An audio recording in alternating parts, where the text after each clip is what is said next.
Alors maintenant, on va créer donc, supposons que l'application pour le moment, l'application il permet de verser, retirer, mais n'importe qui peut s'introduire à l'application, il peut verser et retirer, donc on a besoin de faire l'authentification. C'est-à-dire, je voudrais qu'une fois que je lance l'application, la première des choses, il va me demander, donne-moi le login et le mot de passe. Username, password. N'est-ce pas? Alors, on va pas faire. Voilà, on va créer Spring Sécurité. C'est pas ça. Alors, voilà ce qu'on va faire. C'est un peu ça.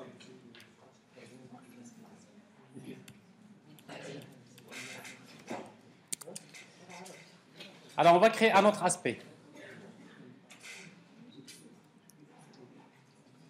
Alors, cet aspect-là, il va s'exécuter dans l'entrée de l'application. Alors, dans notre application, c'est quoi la méthode? L'entrée, c'est la méthode initialisée. Donc, c'est-à-dire, avant d'exécuter la méthode initialisée, qu'est-ce que je fais? Je fais l'authentification. Alors, je vais créer donc un aspect d'authentification. Donc, sécurité. Alors, security aspect.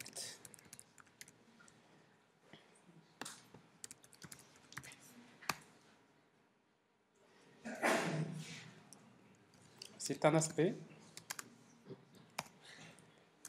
On va créer donc le point 4. Alors pour nous, le point 4, ça va être call, la méthode initialisation, étoile, espace, le type retourné, le package. Je sais que le package s'appelle test, bon, si vous voulez. La classe s'appelle application. La méthode s'appelle initialisation. Et initialiser.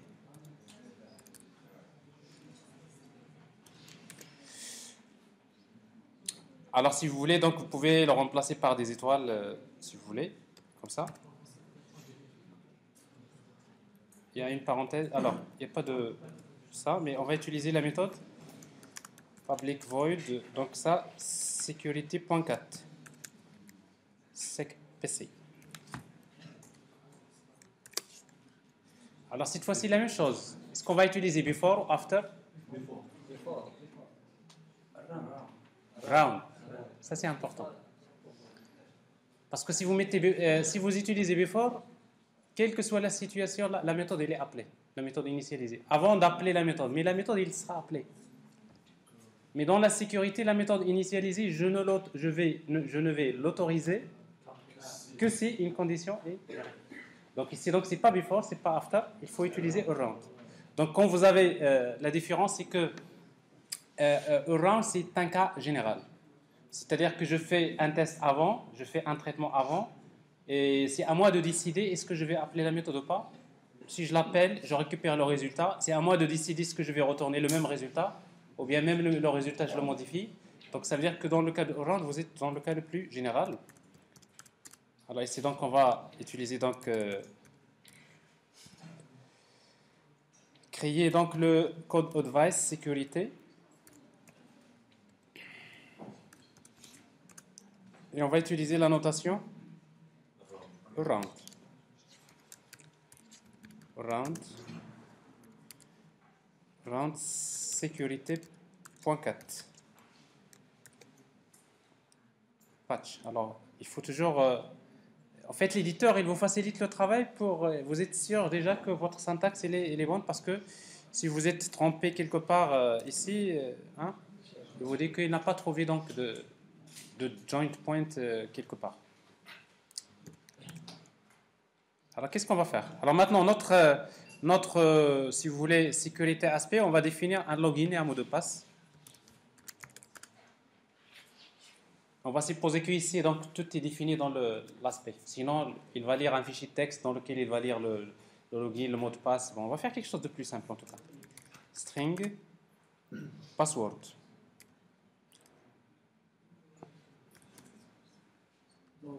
Login.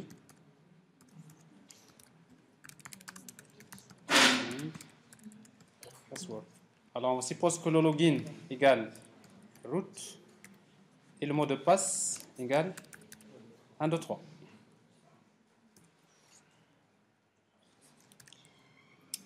Alors, qu'est-ce qu'il va faire le security aspect? Quand il va déclencher, il va demander à l'utilisateur de lire au clavier. Donc, c'est-à-dire qu'il va utiliser la classe scanner, clavier égale new scanner, system.in. On va afficher votre login.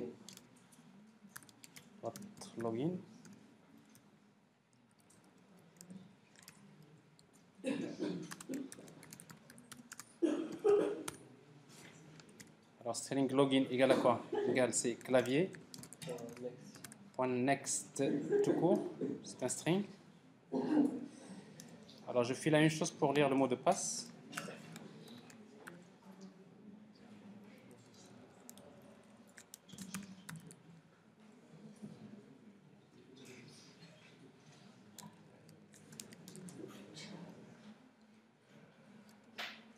Après, alors les gens derrière, on change un peu la projection, on va projeter derrière un petit moment, comme ça. Hein? Alors qu'est-ce qu'on va faire? On va faire le test. If log.equals login and pass equals password. Alors si cette condition est vérifiée, j'appelle la méthode. J'autorise d'accéder à la méthode. Ça veut dire qu'on va utiliser à nouveau proceeding joint point. Alors proceeding joint point.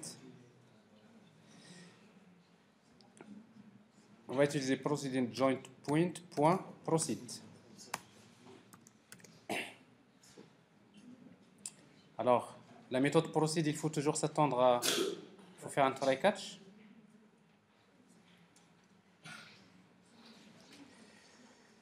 Else,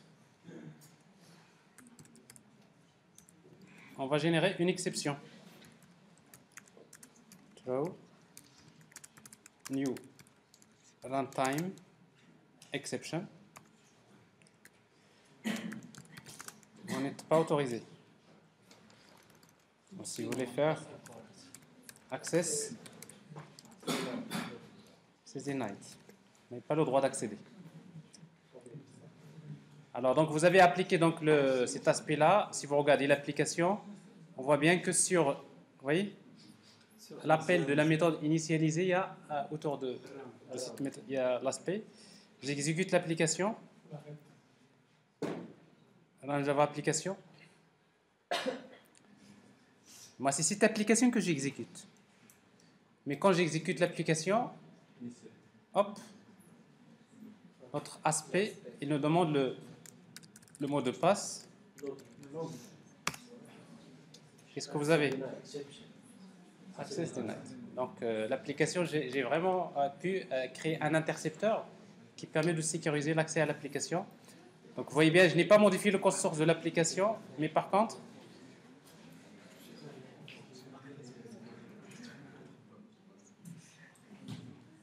alors le login root, mot de passe 1, 2, 3, et après vous avez l'application. Vous versez le code, verser, retirer, verser, retirer, verser, retirer, verser, retirer, vous versez, vous retirez. Il y a un autre aspect qui vous dit solve as failed. Alors pratiquement, donc on a vu un peu, si vous voulez, l'essentiel, si vous voulez, sur le... On a créé combien d'aspects? 3. Un aspect pour faire la journalisation. On a créé un aspect pour s'occuper de tout ce qui est là, un patch. Parce qu'on a voulu corriger quelque chose au niveau de l'application, mais également on a créé un aspect qui va s'occuper de la partie sécurité. Alors, une autre chose, ici on a désactivé cet aspect-là, n'est-ce pas? On l'a désactivé, donc si on l'active.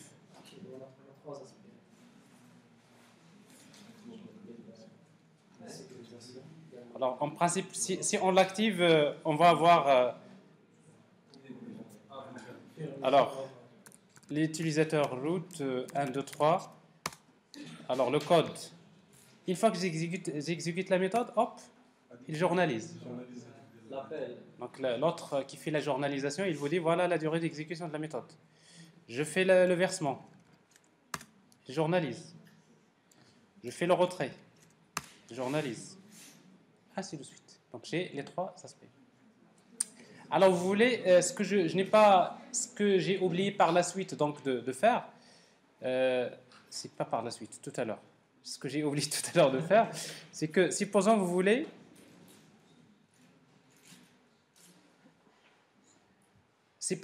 également journaliser le constructeur. Parce que ici, donc, dans la journalisation, qu'est-ce que j'ai? J'ai execution, j'ai toutes les méthodes de la classe. Mais les méthodes comme ça, le constructeur ne sera jamais concerné. Alors la preuve, c'est que quand je crée une instance de la classe, il n'y a pas d'aspect. Alors si vous voulez... Alors pour le constructeur, vous ajoutez, OR. Bon, ça c'est-à-dire que le point 4, c'est l'exécution de toutes les méthodes de la classe count, ou bien le constructeur. Alors pour le constructeur, on n'utilise pas execution, on n'utilise pas call, mais on utilise initialization. Initialization. Et dans ce cas-là, vous mettez le nom, le package. Alors comment s'appelle le package? C'est métier, point, la classe, count, et vous ajoutez point new, comme ça, quels que soient les paramètres.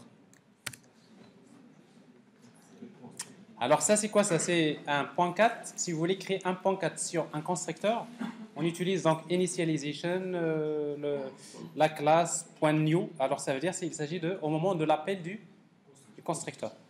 La preuve, si vous revenez à l'application, vous allez voir, regardez. Non? Alors c'est pas où, c'est A. Non, c'est où. C'est-à-dire que les méthodes ou bien. Alors ça, c'est pas bon. Il y a quelque chose qui cloche. Alors le type retourné. Hein. Non. Alors initialization. Quel S? C'est Z, oui. C'est Z. Alors la classe count point new. Count. Oui, vous avez raison, c'est bon. Parce qu'on a utilisé, vous voyez, donc il est là, oui, tout à fait. Vous avez raison. Parce que c'est pas au moment de l'appel, c'est au moment de l'exécution. Donc ça a bien passé. Alors maintenant, si on exécute l'application, on va voir que c'est un peu différent. Ça veut dire que quand l'application s'exécute, avant la sécurité, c'est-à-dire la sécurité, il intercepte tout d'abord la méthode d'entrée. Root. 1, 2, 3. Hop, regardez. Parce qu'on vient de créer un compte. Vous voyez donc quelle est la syntaxe, la signature? Il est là. C'est pas une méthode en fait, c'est métier.compte. C'est le constructeur qui a été appelé. Donc ça veut dire que je peux même intercepter l'appel au constructeur. Alors qu'est-ce qui va être utilisé? C'est initialization. Alors, j'ai en fait parlé de beaucoup de choses, mais en réalité, il y a encore d'autres concepts. Alors,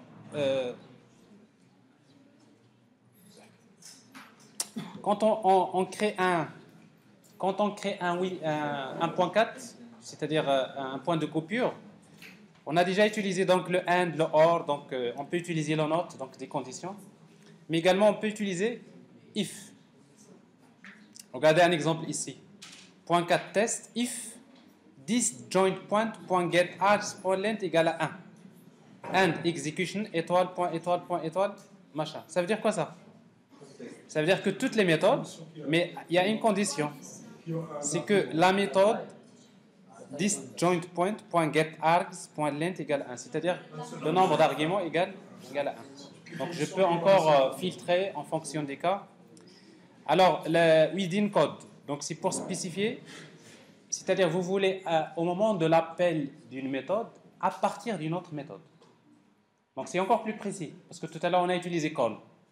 Call, c'est-à-dire au moment de l'appel de la méthode, peu importe, que je l'appelle dans la méthode X ou bien la méthode Y. Alors maintenant je peux dire qu'au moment de l'appel de la méthode, mais à partir de quelle méthode? Donc on utilise ici within code. Il est vrai donc si le nom de la méthode à partir de laquelle on appelle est valide. Within également, donc si l'événement se passe sur en fait se passe sur l'objet.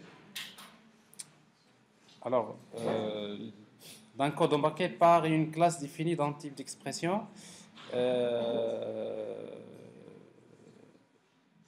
Voilà, un certain classe. Alors, c'est quoi la différence entre within code et within? C'est que within, c'est que vous spécifiez à partir de quelle classe. Vous spécifiez la classe, c'est-à-dire je fais appel à la méthode à partir de la classe telle. Mais within code, c'est encore plus précis, c'est-à-dire à partir d'une méthode d'une classe. Donc là, c'est ça la différence. Alors 10, ça signifie donc si l'objet cible, parce qu'en fait le point 4, il s'applique sur un objet.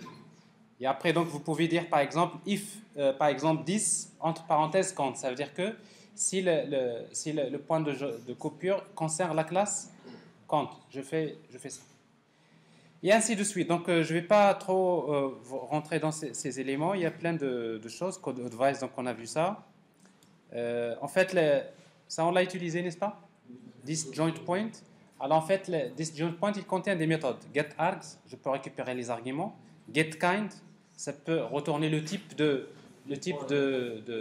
code advice, est-ce qu'il s'agit de call ou bien execution ou bien initialization, etc. Get signature, la signature. Get source location, c'est-à-dire à partir de l'appel se fait à partir de quelle source. Get static part, donc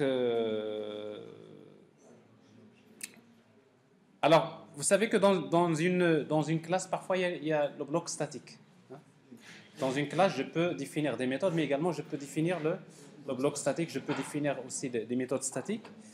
GetTarget, c'est la cible. GetThis, c'est-à-dire l'objet lui-même. GetLongString, GetShortString. Donc, tout ça, c'est des méthodes que vous trouverez dans l'objet joinPoint. Après, donc, j'ai présenté les exemples. Alors, en fait, la dernière partie qui reste, c'est le mécanisme d'introduction. Alors rappelez-vous, donc j'ai parlé de combien de concepts? 5.